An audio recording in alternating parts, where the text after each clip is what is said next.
There are a lot of deep-sea divers going to Japan's Atlantis, and the secrets that are hidden there are fascinating to people all over the world.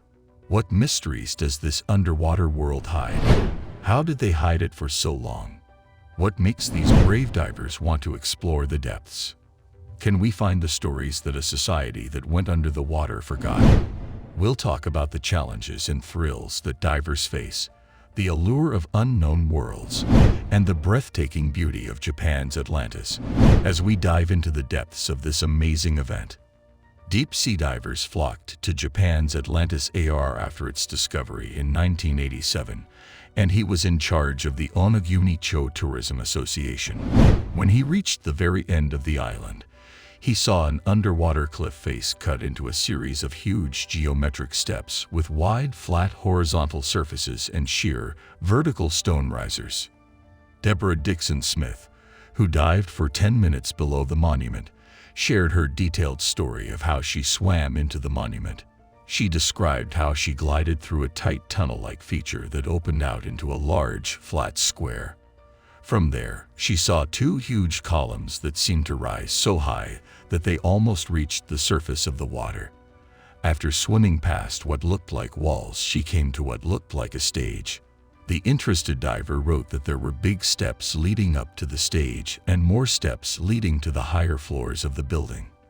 Dennis Smith agreed with Dr. Kimura's idea in the article, stating that it was the apparent flight of stairs that made her believe the monument must be a man-made dot. She kept saying that the steps on the stage were the only strange thing about the memorial. Another strange thing about the formation is the chapel in the formation, which has a deep alcove that looks like it is turned to face north and is shaped like a triangle. Even stranger, a big rock seems to have been put on purpose at the top for Erie's son Shorty, who was Dixon Smith's scuba guide. In a talk with the Morian Institute, Dr. Kimura discussed the possibility of a tortoise structure being based on the Ainen fable Yoshimitaro. However, Dr. Kimura disagreed, stating that the direct connection is not clear. The story was about a kind fisherman who saved a young turtle from being abused and set it free in the sea. The monument's great size and complexity are the best signs that it was built by people.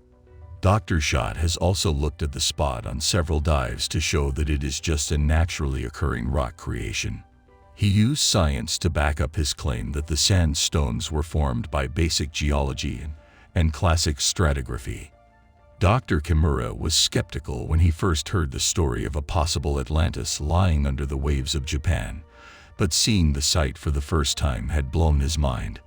Because there is so much proof that people have changed the structures, it is hard to say that they were formed by natural processes alone. Dr. Kimura says that the statue does have carvings on it, which helps him become more sure that it is one of the last remains of a city that was sunk by waves thousands of years ago, similar to the Yonaguni tsunami of 1771. Dr. Kimura is sure that the pictures carved into the underwater monument come from Asia.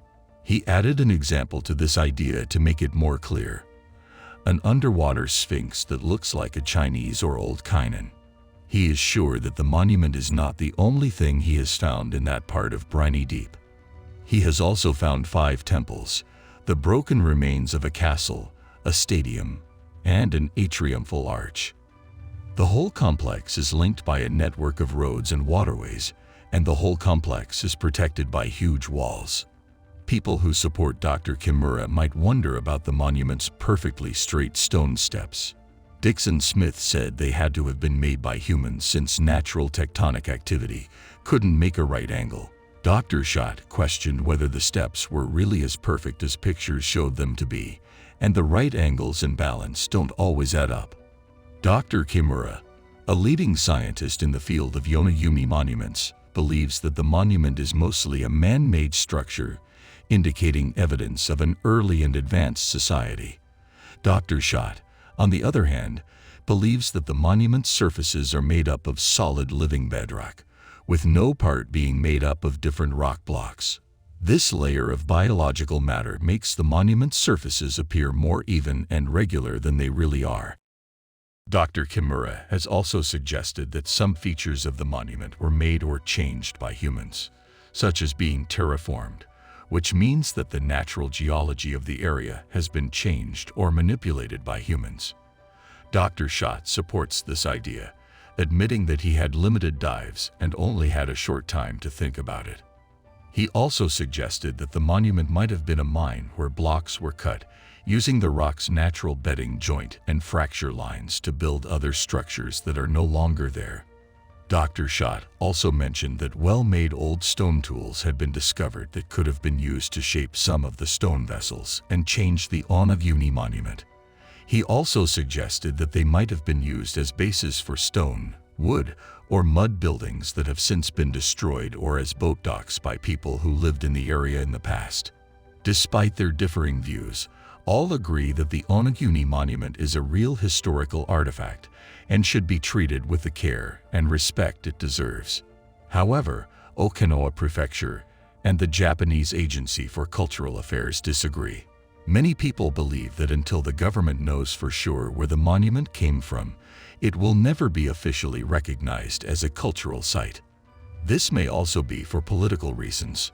As long as no official answers are given about the statue, it will continue to be a popular tourist spot, just like it has been since Eerie found it more than 40 years ago. This is it for today. We hope you enjoyed the video. If so, then share your thoughts in the comments and also share this video with your friends. Don't forget to subscribe to our channel and press the bell icon so you can never miss our video.